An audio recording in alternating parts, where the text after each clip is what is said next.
Let's return now to the politics of the day. I'm joined live by the Shadow Attorney General, Michaelia Cash, who joins us live from Perth. Let's start with the latest on the aviation inquiry today. A lot happening on that front. They've invited Catherine King to appear.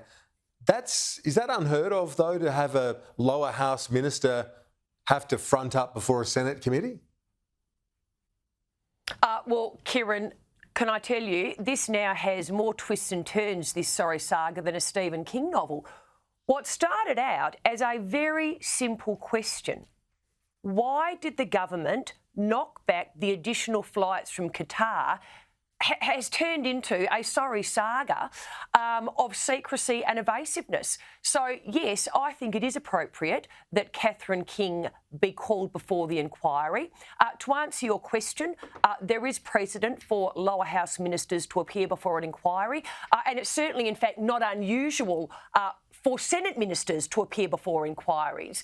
Unfortunately, what you saw today with Catherine King effectively blocking a department from giving evidence, I think now demands that she herself front the Senate inquiry and answer some very, very simple questions.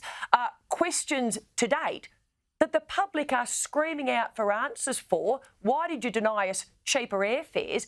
But for some reason, this government can't answer. When you look at this scenario, the minister was given the brief from her department in January, no decision till mid-year. So I guess that the big question is what happened in that intervening period that convinced her one way and that's or the other. exactly right. Yeah. Because when you also see the evidence that was given by the Virgin CEO, I mean, she said she was under the assumption that everything was going ahead, that the negotiating mandate would be given. Then nothing happens for 5 to 6 months. I mean, is that incompetence? Is it laziness? I just don't know. But I find it very difficult to believe. And then a decision is just then made. And then we find out that a department is informed of the decision before the Prime Minister. We also find out, and Qatar's evidence is, they heard about the decision through the media. So again, what started out as a very, very simple question, why did you knock back the additional flights from Qatar? And why did we ask that question? Cheaper flights for Australians, more opportunities in particular for our farmers to get produce on flights going out of Australia, and more opportunities for the tourism in Australia. As I said, it is now just a web of secrecy and evasiveness, which you have to say is a little ironic, given the statements in particular Mr Albanese made before the election that his government would literally be a government that took on board transparency like no other. This is actually now astounding. Can I just ask you another thing? I've just received notification of another area of exports to China has had sanctions removed, that Aussie hay exports are going to resume. So that's Aussie hay exports. This follows, obviously, the relaxing across a number of other sectors. You'd welcome that development this afternoon, that news that we've just got to hand? Oh, well, of course I would. But that is also why, when you look at the work that the former coalition government did in actually opening up new trading opportunities for Australia, in particular, so we did not have all of our eggs in one basket. And in particular, COVID highlighted that. I mean, we signed free trade agreement after free trade agreement after free trade agreement. And why did we do that? So our exporters could have those additional opportunities. We obviously had a position in relation to China, and in particular, you know, the former Prime Minister Scott Morrison made it very, very clear we would never compromise our principles when it came to China. Certain decisions were then made. But of course, I would welcome the decision to reduce those trade barriers. Of course I do. So, yep, another step in the right direction when it comes to stabilising that relationship. Let's turn closer to home. We saw the McGowan departure in WA.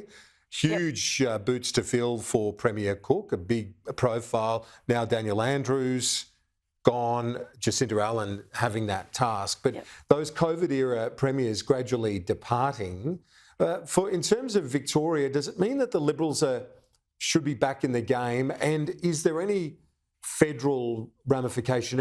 Are there any federal implications from the departure of a figure like Daniel Andrews? It's a really good question, because when I look at Daniel Andrews did incredibly well out of Victoria. Did Victorians do well out of Daniel Andrews? I would argue the answer to that would have to be no. In particular in relation to, Melbourne being the most locked down city in the world. Well, guess what? Daniel Andrews and Mark McGowan have got off scot-free in relation to Prime Minister Albanese's so-called COVID inquiry. I mean, you've actually got to be kidding me. Both McGowan and Andrews get to walk away from answering any questions in relation to how their states performed during COVID and why they made certain decisions. I have to say, just exposes Prime Minister Albanese as running a protection racket for his mates and nothing more. But I would also say I think Prime Minister Albanese runs a very similar government to Daniel Andrews. He certainly doesn't consult. Just talk to anybody in particular in the business community or the small business community. Everything they say just falls on deaf ears. He has one agenda, and that's implementing the union agenda. He likes to indulge in distraction. Well, that would be the Voice. And he certainly doesn't seem to have any regard, Mr Albanese, for the cost of living crisis that Australians are going through. Very, very similar to Daniel Andrews. So Daniel Andrews did well out of Victoria, but I just don't think Victorians did well out of Daniel Andrews. There's a review of just finally, the Privacy Act, and this is relevant to your responsibilities as Shadow Minister. The Attorney-General has suggested that exemptions for small business up to a turnover of $3 million a year might be removed in terms of privacy requirements. What are the implications of that? Look, and just look at the reaction of small business today. I mean, they've literally said, how much more red tape can you wrap us in before we actually put our hands up and say, why would you want to be a small business under Anthony Albanese and Labor? In the digital age, do we want to ensure that a person's personal information is protected properly? Absolutely. But at the same time, do we want to impose what are complex regulatory environments and systems on small business? I would have to say, please work with small businesses, Mr Dreyfus, to understand the impact on them. Because, Kieran, one of the recommendations that the government has agreed to in principle is for every business to put in place a senior employee to take care of privacy. Well, Kieran, you tell me. Go down to your local cafe and ask them, how's that going to work for you? Go down to your local nail salon, ask them, how's that going to work for you? Go down to your local mechanic, how's that going to work for you?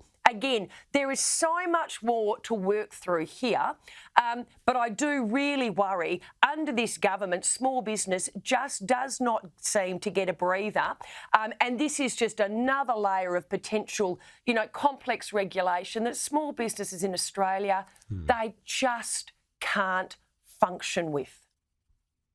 Michaelia Cash, talk to you soon. Appreciate it.